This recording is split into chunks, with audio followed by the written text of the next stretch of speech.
मैं डॉक्टर सीमा आज अपने इस वीडियो के माध्यम से शब्द निर्माण की प्रक्रिया में अहम भूमिका निभाने वाले उपसर्ग और प्रत्यय के बारे में बताऊंगी। जब हम वर्णों से शब्द निर्माण की प्रक्रिया सीख लेते हैं, इसके बाद संधि, समास, उपसर्ग और प्रत्यय के प्रयोग से नए शब्दों का निर्माण करते हैं। तो आइए जानते हैं उपसर्ग और प्रत्यय के बारे में। सबसे पहले उपसर्ग के बारे में मैं बताऊंगी। इसकी परिभाषा की बात करें तो वे शब्दांश जो किसी मूल शब्द के पहले लगकर उसके अर्थ में विशिष्टता या परिवर्तन ला देते हैं या नए शब्दों का निर्माण करते हैं, उन्हें उपसर्ग कहते हैं। शब्दांश इसलिए क्योंकि ये स्वतंत्र शब्द नहीं होते बल्कि किसी शब्द के अंश होते हैं, अर्थात इनका स्वतंत्र रूप से प्रयोग नहीं किया जा सकता। किसी शब्द के साथ जुड़कर ही उपसर्गों का प्रयोग किया जाता है। इसलिए उपसर्गों की परिभाषा में हम कहते हैं वे शब्दांश। जैसे यहाँ मैं एक उदाहरण देना चाहूँगी। हार एक मूल शब्द है जिसका अर्थ होता है पराजय।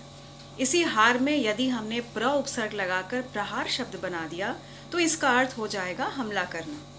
इसी हार में उप उपसर्ग लगाकर उपहार शब्द बना दिया तो इसका अर्थ हो जाएगा भेंट। अब बारी आती है इसके भेदों की। सबसे पहला भेद है तत्सम उपसर्ग, अर्थात संस्कृत के उपसर्ग, यानी कि संस्कृत भाषा से आए शब्दों के पहले लगाए जाने वाले शब्दांशों को तत्सम उपसर्ग कहते हैं। यहाँ कुछ उदाहरण मैंने दिए हैं।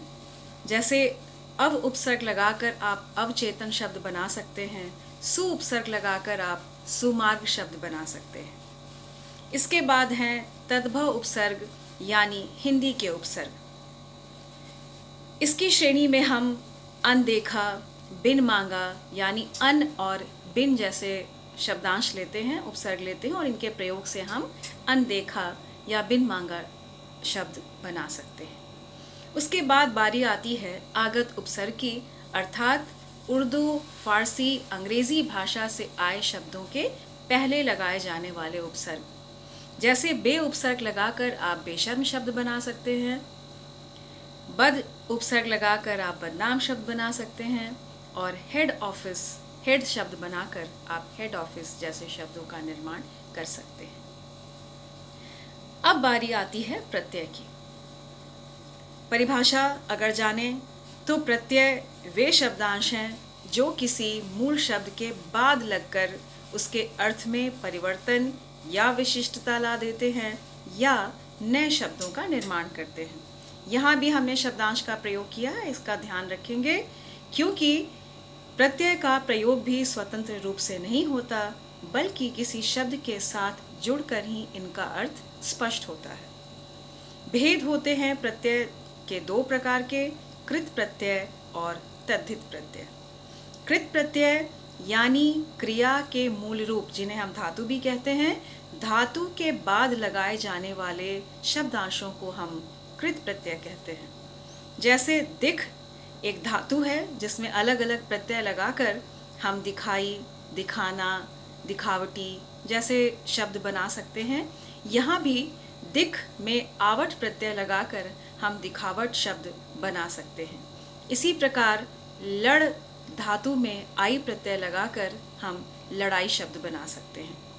दूसरा भेद है प्रत्यय का तद्धित प्रत्यय, यानी कि संज्ञा, सर्वनाम और विशेषण शब्दों के बाद लगाए जाने वाले शब्दांशों को तद्धित प्रत्यय कहते हैं। जैसे भारत में ईय प्रत्यय लगाकर हम भारतीय शब्द बना सकते हैं।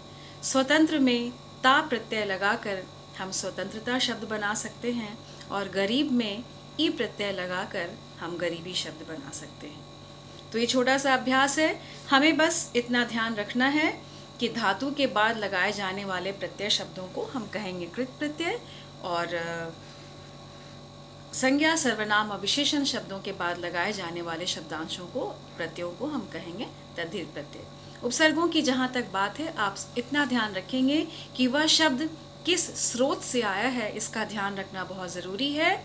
यानी कि तत्सम शब्दों में तत्सम उपसर्ग लगाएंगे, तद्भव शब्दों में तद्भव उपसर्ग लगाएंगे और आगत शब्दों में आगत उपसर्ग लगाएंगे। इस प्रकार आप सटीक प्रयोग करें और मुझे विश्वास है आप जल्दी ही उपसर्ग और प्रत्यय का प्रयोग करके नए नए शब्दों का निर्माण करेंगे और अपने शब्द भंडार में वृद्धि करेंगे।